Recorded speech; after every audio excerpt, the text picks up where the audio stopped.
Road railway बनाएगी। इससे देश की इकोनॉमी ग्रो करती है, अर्थव्यवस्था बढ़ती है। उसको बोलते हैं counter cyclical fiscal policy. Capital expenditure ठीक। पर खर्च करेगी तो रेल रोड बनाएगी तो खर्चा बढ़ेगा, उसको बोलते हैं।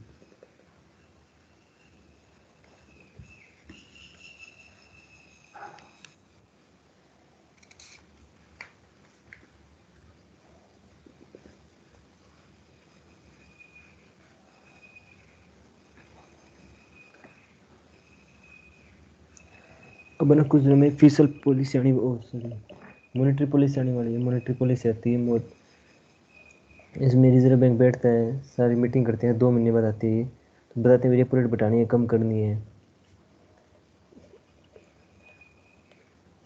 हर 2 महीने बाद रिजर्व बैंक मीटिंग लेता है, उसमें बात करता है, फिर पॉलिसी रिजर्व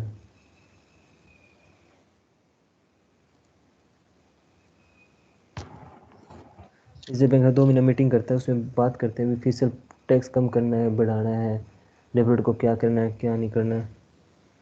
तो इसमें कुछ तो सरकार के बंदे आते हैं, भारत सरकार के फाइनेंशियल कमीशन के, कुछ आते हैं रिजर्व बैंक के।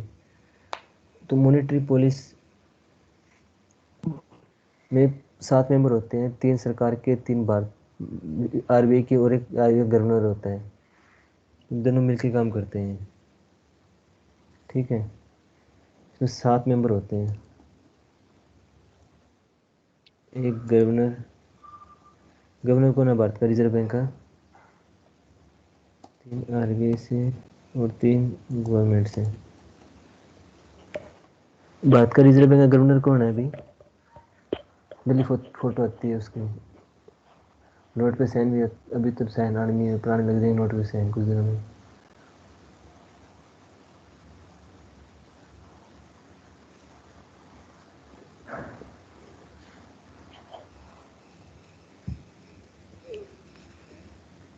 रिजर्व बैंक का गवर्नर है शशिकांत दास। कल की न्यूज में फोटो आई पड़ी है उसकी। ये पहला बताया तो आर्ट बैकग्राउंड से, बाकी जितने भी बने आज तक भारत में सारे कॉमर्स बैकग्राउंड से थे। शशिकांत दास है अभी रिजर्व बैंक गवर्नर, उससे पहले उर्जित पटेल, उससे पहले रघुराजन, उससे पहले बी सुब्बा राव। तो करंट का तो याद हो कम से कम, कौन न्यूज़ में आता रहता है, देख लेना इसको।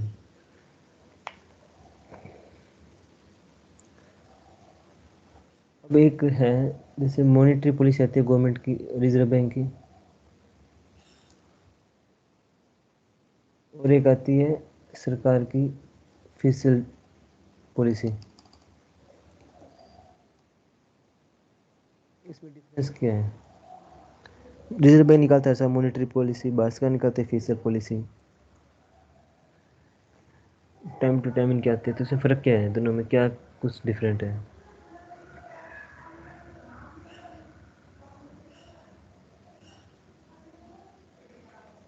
मॉनेटरी पॉलिसी पता है आपको, रिजर्व बैंक क्या बात करता है, फिशल पॉलिसी में क्या होता है? मॉनेटरी पॉलिसी को बनाता है reserve bank of India, RBI. Official policy बनाती है भारत सरकार, गवर्नमेंट ऑफ इंडिया। इसमें बात करते हैं CRR, SLR, SLR, इसकी बात करते हैं reserve bank. SLR, repo, reverse repo,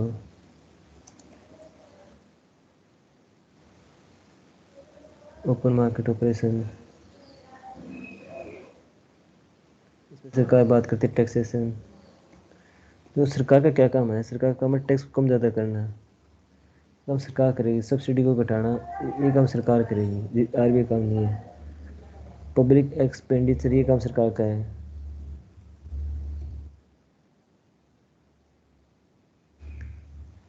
PPP, public private partnership के साथ करने का काम सरकार का है।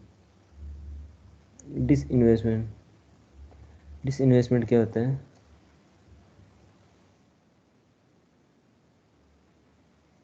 डिसइन्वेस्टमेंट क्या पैसे होता है? निकालना। कहाँ से? इन्वेस्ट किए हो फॉरेन कंट्रीज में। गलत। नाम में मत जाओ, शिमला मिर्च में शिमला नहीं दिखता, ठीक है। तो नाम से मैं मत जाओ। कोई सरकारी कंपनी है उसको प्राइवेट करना, उसका कुछ शेयर निकालते हैं सरकार, उसको डिस इन्वेस्टमेंट बोलते हैं। ठीक है, सरकार ये नहीं कहती हम प्राइवेट करें, उसको नाम देते हैं सरकार डिस इन्वेस्टमेंट कर रहे हैं हम। तो ये काम सरकार देखती है, टैक्स सब्सिडी, पब्लिक एक्सपेंडिचर खर्चे करना। रिजर्व बैंक देखता है CLR, SLR, repo rate, reverse repo rate,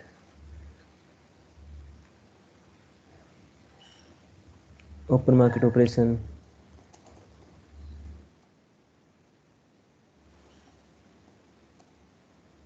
market महंगाई बढ़े तो उसको कंट्रोल करना, तेजी बढ़े तो उसको कंट्रोल करना, ये काम रिजर्व बैंक देखता है।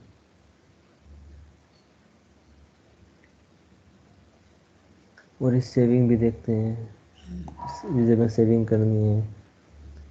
बजट जितना भी ज़्यादा ज़्यादा ये देखते हैं ज़्यादा पैसा इन्वेस्टमेंट में आए, तो इन्वेस्ट करे पैसा। उनका मोटिव होता है GDP में ग्रोथ हो, रिजर्व बैंक का GDP में ग्रोथ हो, अनएम्प्लॉयमेंट कम हो।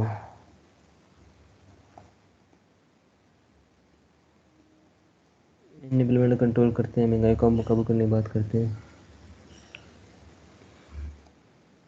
फॉरेन क्या, फॉरेन रिजर्व का ध्यान रखते हैं। क्लस्टर एक्सचेंज रेट, इसका मतलब होता है भी नोट होता है ना, इंडिया का डॉलर का ये रेट है, भारत के रुपए का ये रेट है, अमेरिका डॉलर का ये रेट है, चाइना का ये रेट है, इसको ये मैनेज करते हैं एक्सचेंज रेट। मॉनेटरी पॉलिसी इनकी हर 2 महीने बाद आती रहती है, ये चीज़ ये देखते हैं। इसके पॉजिटिव में अगर ये देखें, इनका काम देखें आप,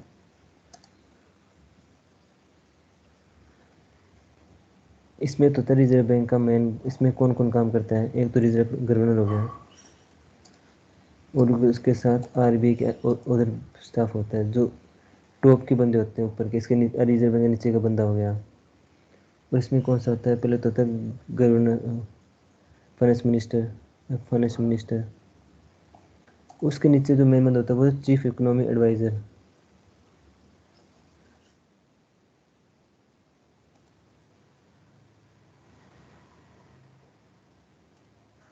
अभी नागेश्वरम है चीफ इकोनॉमी एडवाइज़र भारत सरकार का, वही इकोनॉमी सर्वे बनाता है। हाँ, ये इनका बजट भी बनाने का भी काम इनका है, इकोनॉमी सर्वे। इकोनॉमी सर्वे क्या होता है?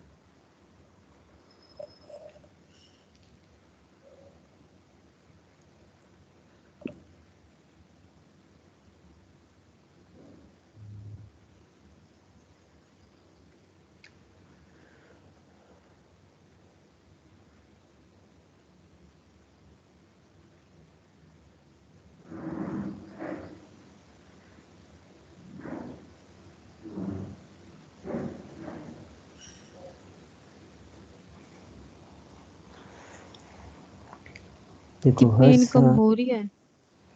इकोनॉमी सर्वे आता है, बजट हमारा भारत का बजट कब आता है, भारत सरकार का बजट आता है 1 फरवरी को। हर साल 1 फरवरी को भारत का बजट रिलीज़ करते भी हम इस साल ये करेंगे, ये करेंगे, ये इतना करना है, ये रोड बनानी है, इतने पैसा यहाँ जाएगा, इतना पैसा यहाँ जाएगा, सरकार 1 फरवरी को बताती है हर साल। 1 फरवरी से एक दिन पहले 31 मार्च को इकोनॉमी सर्वे आता है। उसमें जो हमने पिछले साल बजट पेश किया तो उसमें क्या क्या अचीव कर लिया, पिछले साल हमने बोला ये करेंगे, ये करेंगे, इकोनॉमी से बताते भी हम उस सर्वे में से इतना काम कर लिया। जैसे मान लो एक इस साल 1 फरवरी को बजट आया, 1 फरवरी 2022 को, उससे एक दिन पहले 31 जनवरी 2022 को सरकार ये बताएगी 2021 में हमने जो बजट पेश किया तो उसमें क्या क्या चीज़ें थी, क्या क्या चीज़ अचीव कर ली, क्या पेंडिंग है, कितना कुछ पेंडिंग है, क्या है। तो उसको बोलते हैं इकोनॉमी सर्वे। ये एग्ज़ाम के लिए इकोनॉमी सर्वे बजट से ज़्यादा इंपॉर्टेंट है, पहले साल को साल कंपेरिजन करना होता है आपको। तो इकोनॉमी सर्वे बजट दोनों ही इंपॉर्टेंट है। इकोनॉमी सर्वे भारत सरकार बनाती है, उसमें भी भारत सरकार चीफ इकोनॉमी एडवाइज़र बनाता है, वो 31 मार्च को आता है। पिछले साल का लेखा जोखा होता है, इसमें बजट में नए साल का लेखा जोखा होता है। इकोनॉमी सर्वे हर साल पढ़ना होता है आपको, और ये ऑक्सफोर्ड पब्लिकेशन का पढ़ना होता है।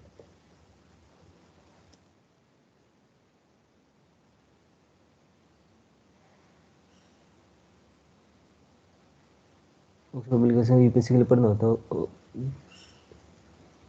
इसे कौन बनाता है? अब इसमें ये डिफरेंस है, भारत सरकार बनाती है, फिर से पॉलिसी आरबीआई बनाता है, मॉनेटरी पॉलिसी। मॉनेटरी पॉलिसी में आरबीआई बनाता है CLR, SLR, repo rate, reverse repo rate, open market operation, मतलब को कम ज़्यादा करना है, काबू करना है, उसको कैसे कंट्रोल करना है, saving, investment, GDP growth, unemployment, currency exchange rate, नोटों का एक्सचेंज, ये काम करता है रिजर्व बैंक। आरबीआई गवर्नर, उसके साथ 3 अपर बंदे होते हैं, वो करते हैं मेन। तो वो बास का क्या काम करते हैं? टैक्स को कम ज़्यादा करना, सब्सिडी पॉलिसी, सब्सिडी किसको कितनी देनी है, पब्लिक एक्सपेंडिचर मतलब सरकारी खर्चे, रेल रोडवे ऐसे बनाना, पब्लिक प्राइवेट पार्टनरशिप किसके साथ करनी है, डिसीजन इन्वेस्टमेंट, प्राइवेट कंपनियां सरकारी कंपनियों को प्राइवेट करना है, अदर टूल जो सरकार के अंडर में आते हैं। और इसको करता है फाइनेंस मिनिस्टर, जो भी अभी भारत की फाइनेंस मिनिस्टर है, Nirmala Sitharaman. Chief economic adviser, ये भी इनके साथ काम करता है, इधर मिलकर करते हैं। इकोनॉमिक सर्वे, ये चीज़ें आती है सरकार के अंडर में।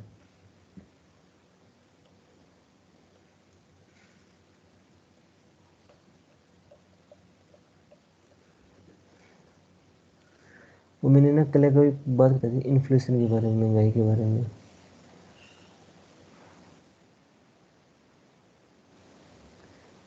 देखो, सरकार का टारगेट, रिजर्व बैंक को टारगेट दे रखा है भारत सरकार ने, आरबीआई को टारगेट है भी कस्टमर कंज्यूमर प्राइस इंडेक्स, जो 6% से ऊपर नहीं होनी चाहिए। सरकार को टारगेट है, रिजर्व बैंक को टारगेट है भी जो महंगाई है ना, 6% से ऊपर नहीं जानी चाहिए। जो चीज़ लास्ट ईयर 100 रुपये की थी, वो 106 रुपये से ऊपर नहीं होनी चाहिए रेट उसका। तो 107 हो गया तो रिजर्व बैंक को फिर दिक्कत आती है, तो रिजर्व बैंक को उसको कम करना पड़ता है रेट को। ठीक है, तो महंगाई है ना, रिजर्व बैंक 6% से ऊपर नहीं जाने देता, ये काम रिजर्व बैंक को सौंप रखा है, अब 6% से ऊपर महंगाई मत जाने दो। और रिजर्व बैंक क्या करता है, इसको ये भी छूट है, अभी आप 9 महीने तक 6% से ऊपर जा रहे तो जाने दो, 9 महीने के बाद इसे रोकना ही पड़ेगा। तो रिजर्व बैंक 9 महीने तक वेट करता है, 9 महीने तक रेपो रेट में नहीं घटाता बढ़ाता है। इसलिए रिजर्व बैंक को लगता है भी 9 महीने से ऊपर जा रही है महंगाई, 6% से ऊपर ही है, तो रिजर्व बैंक रेपो रेट को बढ़ा देगा, तो अपने ये रेट कम हो जाएगा।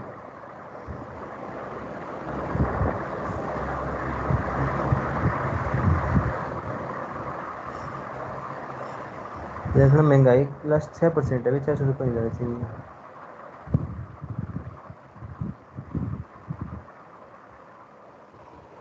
और अब महंगाई को मॉनिटर कौन करेगा, अभी कितनी महंगाई होगी, कितनी क्या होगी, इसको करेगा नेशनल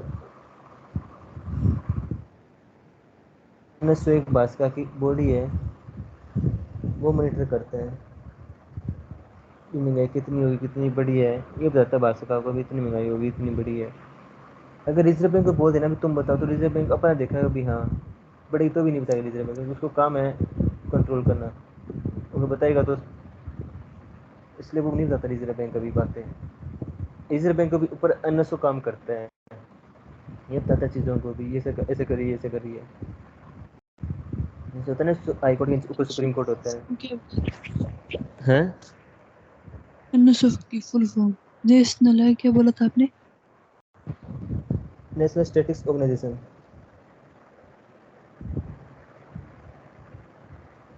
तो ये सिर्फ सीपीआई के बारे में बताता है, कंज्यूमर प्राइस इंडेक्स के बारे में।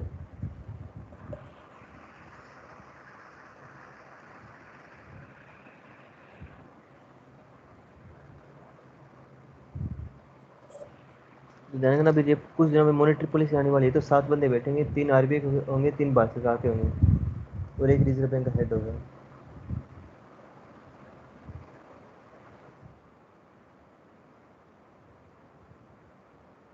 आज मेरा न्यूज़ है, ये 2 बार आई है, एनपीसीआई के बारे में। एनपीसीआई, ये एनपीसीआई क्या है, और ये भी विदेशों में भी काम कर रहा है, क्या है एनपीसीआई को बताएगा?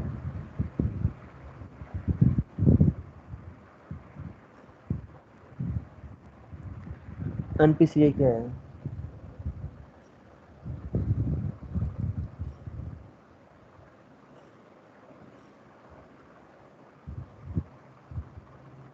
National payment corporation of India. NPCI की फुल फॉर्म है national payment corporation of India. ये क्या है, 2 लाख तक की अमाउंट है ना, 2 लाख तक की अमाउंट, 2 लाख से नीचे अमाउंट उसको ट्रांसफर करने का काम एनपीसीआई के पास है। इससे ऊपर की अमाउंट को ट्रांसफर करने का काम रिजर्व बैंक के पास है।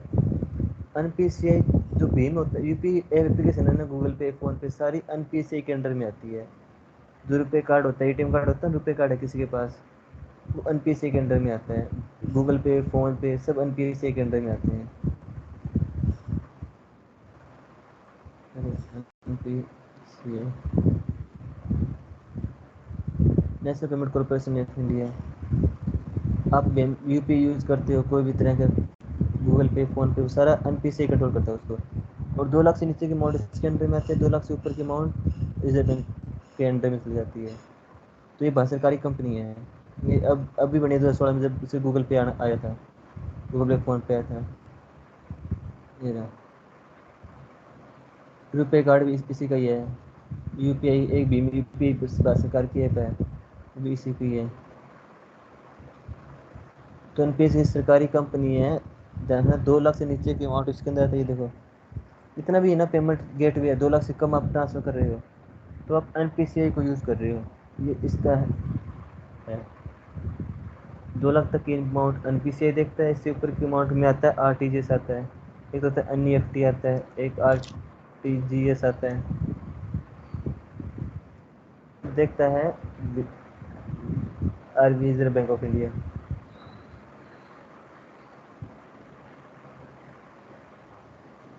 ये क्या है एनईएफटी और डीजीएस? अगर 2 लाख से ऊपर की अमाउंट आपको ट्रांसफर करनी है, मतलब 2 लाख से 5 लाख तक करनी है, अच्छा अच्छा। तो उसके लिए एनईएफटी करनी पड़ेगी आपको, ट्रांसफर के लिए एनईएफटी करनी पड़ती है। और 5 लाख से ऊपर है, 10-20 लाख है, तो उसके लिए आरटीजीएस होती है।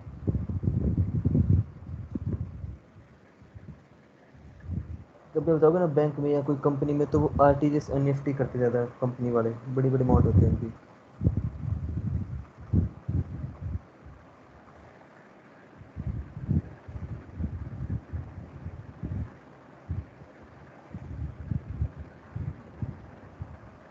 ये चीज़ें आपने कल पढ़ी नहीं थी क्या सामान पीछे वाली?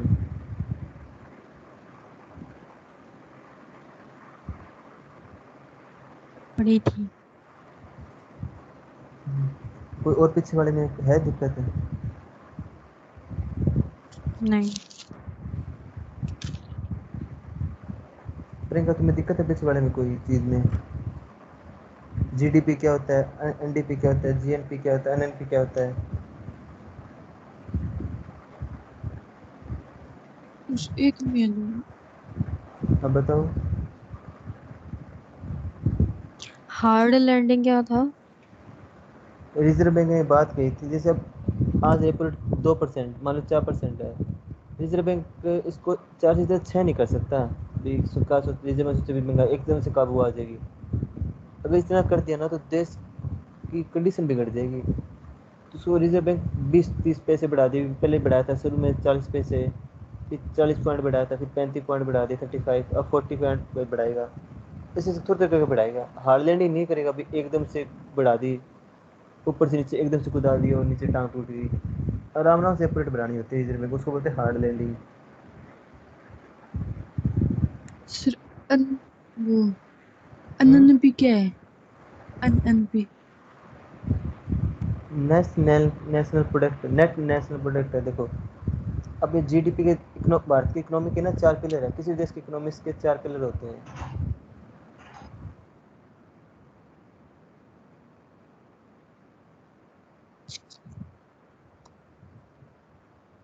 इकोनॉमिक्स के ना हाँ ये चार वो पिलर होते हैं। हाँ,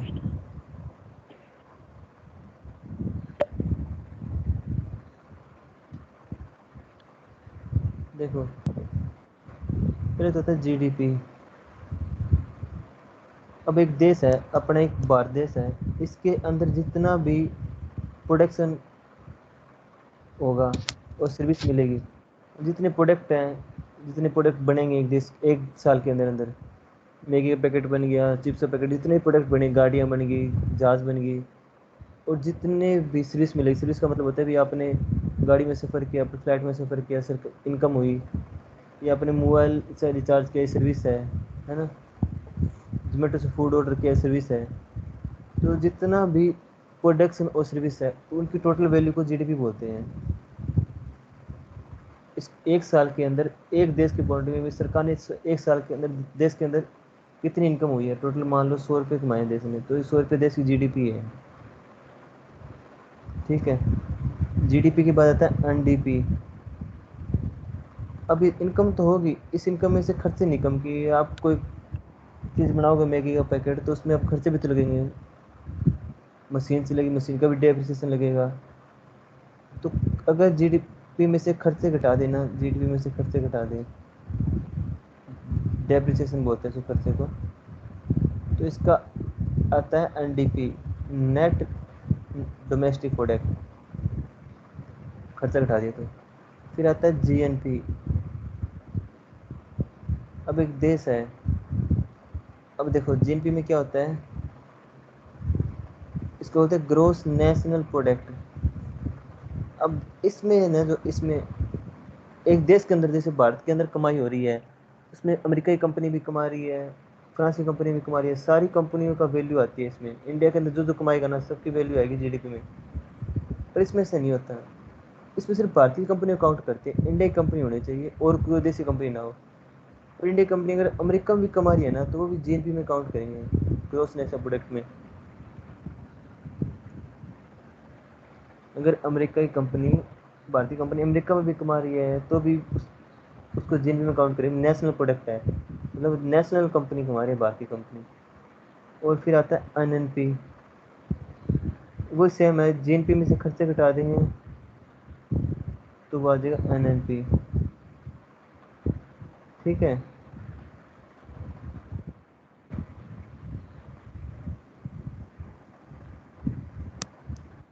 सर ये ना बेस है, अगर बहुत तैयार नहीं होगा तो आगे समझ नहीं आएगा, इसको अच्छे से कर लो, कोई भी दिक्कत ना हो तुम्हें।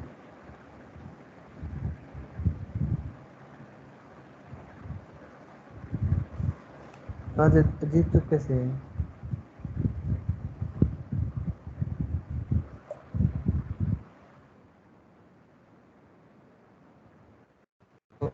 एक मैंने बॉन्ड के बारे में बताया था कल, बॉन्ड एक होता है इलेक्ट्रल बॉन्ड।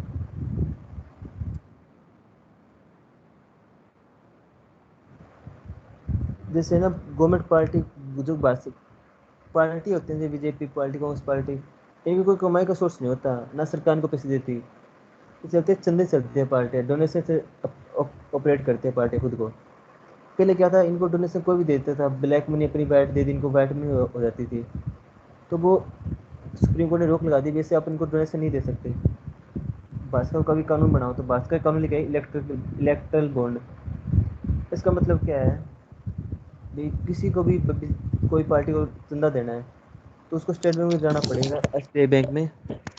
एसबीआई बैंक में जाके वो एक बॉन्ड लेगी, उसको बोलते हैं इलेक्ट्रल बॉन्ड, कितने का भी ले सकते हैं वो, 1000 रुपये का, 2000 का, वो खरीद लो आप। उस पर आपका नाम लिखा होगा, रिजर्व बैंक, उसमें नाम लिखा होगा भी रामलाल ने खरीदा है, श्यामलाल ने खरीदा है, वो खरीद लो आप। जिस पार्टी को देना ना, उस पार्टी को दे दो, और वो पार्टी फिर जाएगी बैंक में और उसके रुपये ले आएगी बॉन्ड देकर। ठीक है। अब इसमें क्या होता है, पहले था जैसे, अब मान लो कोई कंपनी है, उसने चंदा दिया, तो उसने बीजेपी पार्टी को दे दिया, तो उसका जैसे अकाउंटेंट है, वो बता सकता था भी इसने बीजेपी को दिए, या ये फैला देता था खबरें। तो फिर मान लो सरकार आई को कांग्रेस पार्टी की, तो उस बंदे को तंग करती थी, तूने तो चंदा बीजेपी को दिया था उस टाइम। तो अब ये हाइड है, इसमें पता लगता है किसको किसने चंदा दिया है। तो इलेक्ट्रिक बॉन्ड से ना एक कंपनियों का भी पता लगता है भी इसने इलेक्ट्रिक बॉन्ड खरीदा था, तो टैक्स में भी ये दिखा सकते हो। पहले कोई अंदाज़ा नहीं था कितनी पेमेंट किसी पास जा रही है, तो अभी इलेक्ट्रिक बॉन्ड के बाद पता लग गया भी हाँ, ये पेमेंट है, ये पार्टी इसको दे रही है, इतना पेमेंट यहाँ जा रही है। तो ये इलेक्ट्रल बॉन्ड है, स्टेट बैंक से ले सकते हैं और किसी पार्टी को दे दो। और ये एक बार में सिर्फ एक ही खरीद, एक बार में 2000 से ऊपर नहीं खरीद सकते, 2000 रुपये का कम से कम मिलेगा, इससे ज़्यादा नहीं खरीद सकते आप। 2000 के कितने मर्जी किलो, बड़े से बड़ा ये एक 2000 रुपये का इलेक्ट्रिक बॉन्ड। और इस पे कोई ब्याज नहीं मिलता पार्टियों को, ना लोन ले सकते। 1,000 से कम और 2,000 से ऊपर नहीं खरीद सकते।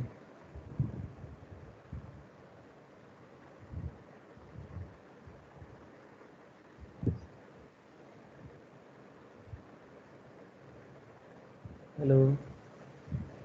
हाँ सर।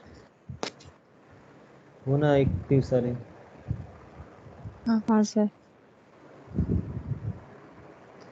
अब इसमें भी ना कुछ इलेक्ट्रिक, कोई भी अगर पार्टी बनती है ना, जैसे कोई भी सर पार्टी बनाता है अपनी, तो उसको एक कानून है भारत सरकार का, representative of people act, RESENT, representation of people act.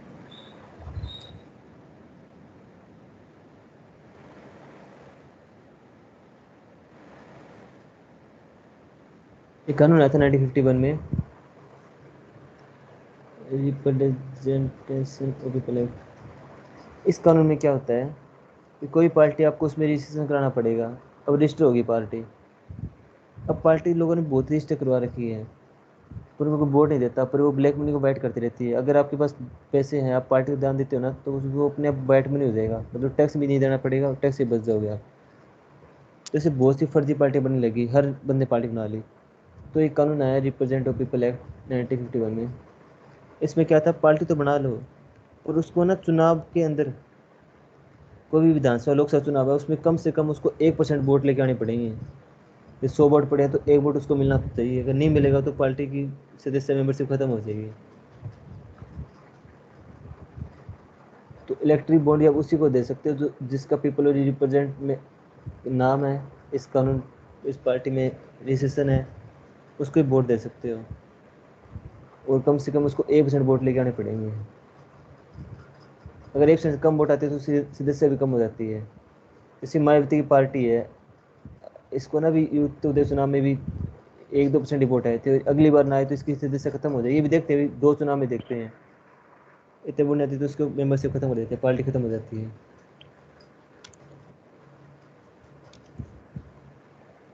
Electoral bond ये ध्यान रखना, इसके लिए होते हैं। ठीक है।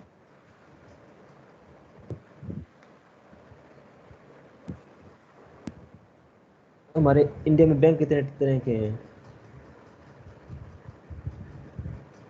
एक तो होता है पेमेंट बैंक, जैसे नाम एयरटेल पेमेंट बैंक, नाम सुना है Airtel payment bank. No sir. Paytm Paytm bank है एक। ये ना ये छोटे बैंक होते हैं, ये सिर्फ पैसे लोन नहीं दे सकते, पैसे रख सकते हैं अपने पास। जैसे कोई पेटीएम यूज़ करता है तो पेटीएम को पता होगा उसमें पेमेंट पेमेंट बैंक भी होता है, एयरटेल पेमेंट बैंक भी है। तो छोटे छोटे बैंक बने हुए हैं, आरबीआई अप्रूवल दिए इनको, 10,000 रुपये तक का केस रख सकते हैं, पर ये लोन नहीं दे सकते हैं।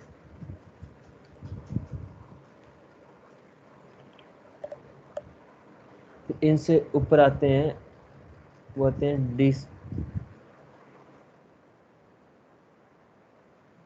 बैंक। ये क्या होते हैं, ये सबसे बड़े बैंक होते हैं, अगर ये डूब जाए ना तो दिक्कत आती है।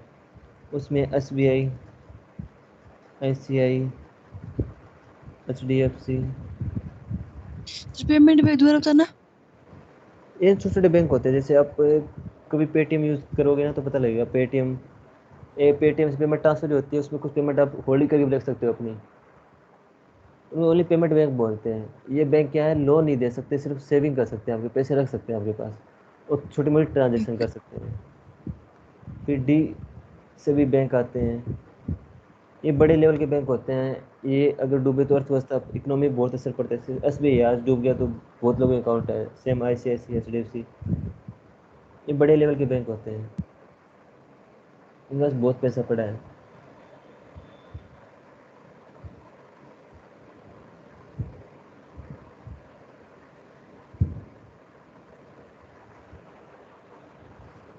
अभी DSB बैंक में तो HDFC इस बार जुड़ा है, पहले नहीं था इसमें।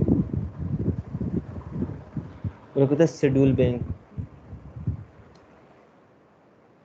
आपने देखा होगा कोऑपरेटिव सोसाइटी बैंक, देखा किसी ने सोसाइटी बैंक, कोऑपरेटिव?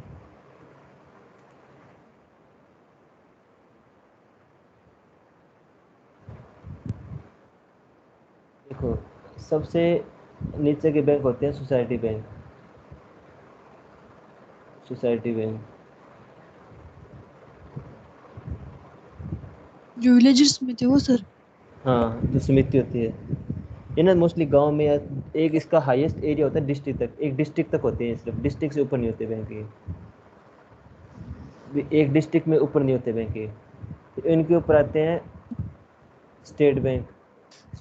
ये ना स्टेट बैंक है, स्टेट बैंक नहीं है एसबी वाला। स्टेट ये एक स्टेट में होते हैं, जैसे हरियाणा का है हरियाणा ग्रामीण बैंक। हरियाणा ग्रामीण बैंक इसे हरियाणा हरियाणा में और कहीं सर्विस नहीं देता। राजस्थान का है राजस्थान मरुद्रा बैंक। ये एक जगह सर्विस देते हैं, इससे ऊपर नहीं देते हैं। सोसाइटी बैंक को ना शेड्यूल बैंक भी बोलते हैं, शेड्यूल बैंक। Schedule bank. और ये स्टेट बैंक है, सिर्फ एक स्टेट। और इससे ऊपर आते हैं नेशनल बैंक। नेशनल बैंक ये पूरे एक नेशन के अंदर काम करते हैं, जैसे एसबीआई एचडीएफसी हो गया, ये हो गया। अब जैसे सरकारी बैंक है एसबीआई, इसको तो मॉनिटर करता है रिजर्व बैंक ऑफ इंडिया। एक है एचडीएफसी। एचडीएफसी प्राइवेट बैंक है, इसको भी आरबीआई अंडर में रखता है। और जितने प्राइवेट बैंक है ना, एक बैंक है HSBC, Hong Kong and Shanghai corporation bank, ऐसा कुछ है एचएसबीसी। प्राइवेट बैंक सारे इसके अंडर में भी काम करते हैं। आरबीआई के अंडर में भी है और इसके अंडर में होते हैं एचएसबीसी। ये इंटरनेशनल है एचएसबीसी की, इसकी हांगकांग में ब्रांच है। तो बैंक का लेवल तीन तरह, एक चौथा लेवल होता है पेमेंट बैंक, जो छोटे ऑनलाइन बैंक हो गए, payment bank, Airtel payment bank हो गया और हो गया, ये पेमेंट बैंक आते हैं। और इन बैंकों को आप पब्लिक बैंक भी बोल सकते हो, पब्लिक बैंक। Public bank. अब पब्लिक बैंक क्या होता है, ये कोर बैंकिंग जुड़े होते हैं। कोर बैंकिंग मतलब इनका काम ऑनलाइन होता है, एटीएम कार्ड इशू कर सकते हैं, नेट बैंकिंग चलती है, सारा काम होता है इनका। पर सोसाइटी बैंक होता है इनका ऑनलाइन नहीं होता, सिर्फ ऑफलाइन काम होता है, रजिस्टर के ऊपर पेमेंट दिमाग लिखते हैं ये। कोई एटीएम नहीं है, कोई चेक बुक नहीं है, कुछ नहीं है इनके पास। ये क्लासिफिकेशन ऑफ बैंक है, इतने बैंक होते हैं, ऐसे काम करते हैं। तो मैं इसमें लिख दूँ सीट के अंदर, शेड्यूल बैंक को सोसाइटी बैंक हो गया। छोटे छोटे बैंक होते हैं, डिस्ट्रिक्ट लेवल के बैंक होते हैं। ये रहते हैं स्टेट बैंक।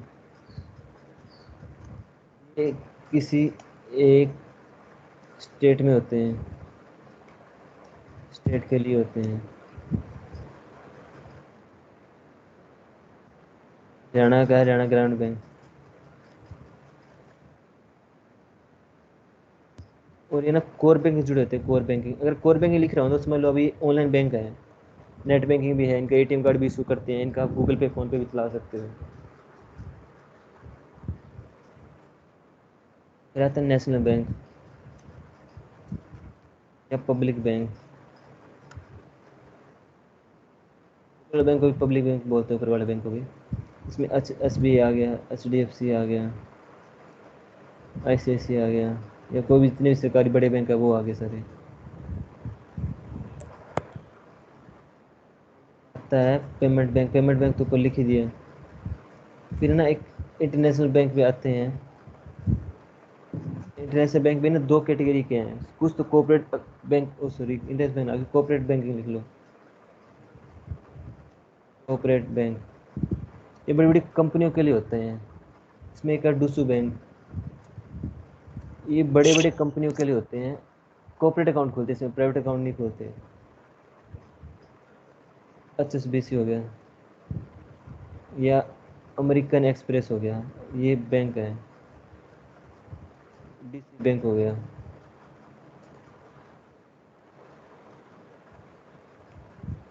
इंडिया में विदेशी बैंक बहुत खुले हैं, ये मोस्टली फॉरेनर बैंक होते हैं, बड़ी कंपनी अकाउंट खोलते हैं ये लोग।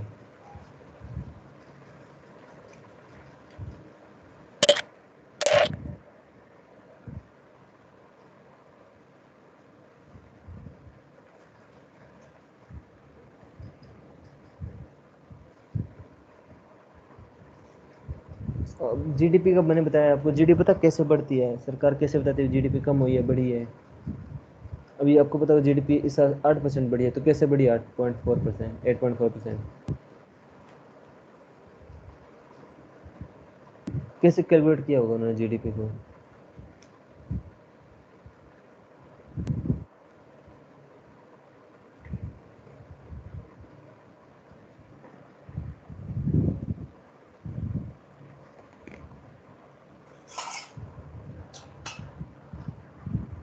अरे आज किसी को कुछ नहीं आ रहा क्या? 2020 के अंदर सरकार ने एक साल में कमाए थे 100 रुपये 2020 में। 2021 में गवर्नमेंट ने कमाए हैं 110 रुपये। तो कितना ज़्यादा है, इससे 10 रुपये ज़्यादा है, तो इसको कैलकुलेशन करेंगे तो 100 इंटू 10 इंटू 10 ऐसे करेंगे ना, तो लगभग ये 10% जी डी बढ़ गई। सीधे देखोगे तो 10% जी डी बढ़ गई पिछले साल के मुकाबले। इसको बोलते हैं 10% जी डी पी ग्रोथ। पिछले साल के मुकाबले इस साल को करेंगे ना तो पता लगता है जी डी पी क्या ग्रोथ रही है हमारी।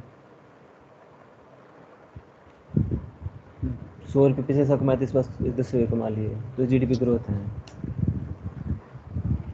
इसके अलावा ये तो बैंक हो, इसके अलावा होता है एक बैड बैंक। किसी को पता है बैड बैंक के बारे में? जो लोन नहीं चुकाते उस वो अकाउंट इसमें आ जाते हैं, बेड बैंक में। जो लोन नहीं पे कर पाते। और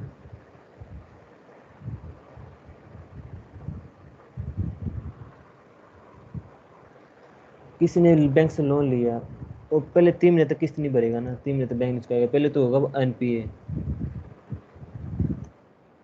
तक ईएमआई नहीं पे करेगा तो वो बंदा होगा एनपीए। उस लोन को बोलेंगे नॉन परफॉर्मिंग असेट्स, वो एनपीए कहलाएगा। तो 3 महीने के बाद उसको ना सरकार उस अकाउंट को बेड बैंक में ट्रांसफर कर देती है। भी ये लो बेड बैंक को बोलते तू इसकी रिकवरी करके दे, मैं तू पैसे दे। पहले क्या था, जैसे एसबीआई से लोन लिया तो एसबीआई उसकी रिकवरी करेगा, एसबीआई काम था भी उसकी रिकवरी करके नहीं दे रहा पैसे। अब एसबीआई नहीं करेगा, अब वो अकाउंट चलेगा जब बेड बैंक में, बेड बैंक उसकी रिकवरी करेगा, उसकी प्रॉपर्टी सेल करेगा, जैसे भी करेगा। ये काम इसका हो गया।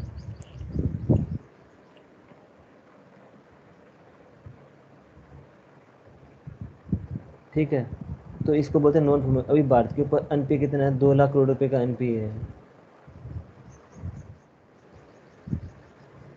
बेड बैंक एनपीए से आगे बेड बैंक बनेगा। ठीक है।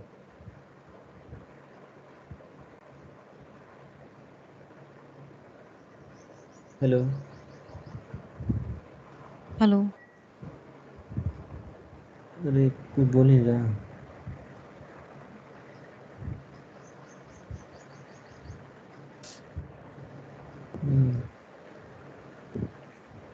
बेड बैंक भी ना 2 तरह के होते हैं, आगे जाके वो भी इतना नहीं जाते डीपली।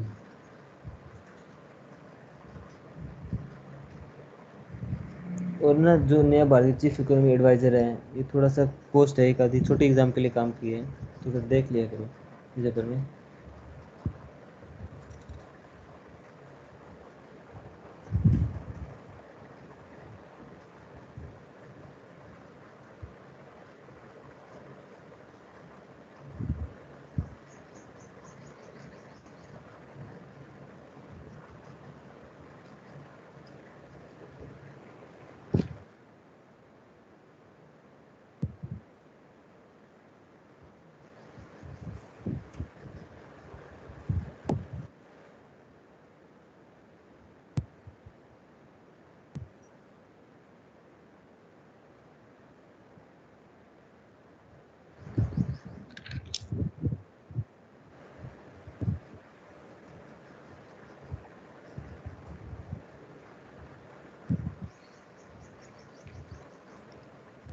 महंगाई बढ़ने से क्या फ़ायदा होता है? फायदा। हम्म किसको फ़ायदा होगा, क्या फ़ायदा होगा?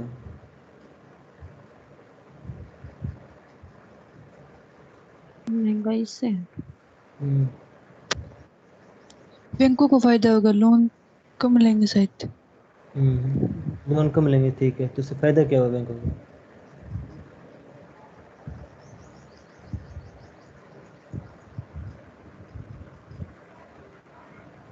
महंगाई बढ़ती भी क्यों है? लोन ज़्यादा लेने के कारण महंगाई बढ़ती है।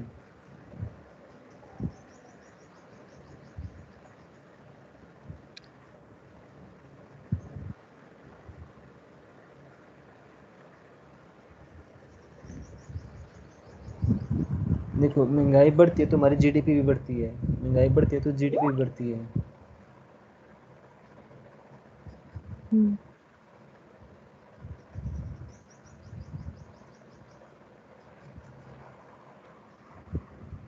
डिमांड कम होगी।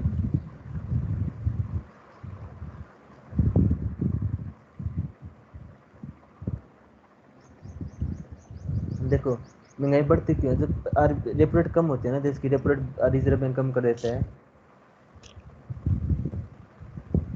हाँ, रेपो रेट कम कर दी ना, लोन सस्ता हो जाएगा, लोन सस्ता होगा तो लोन ज़्यादा लोन लोन लेंगे, लोन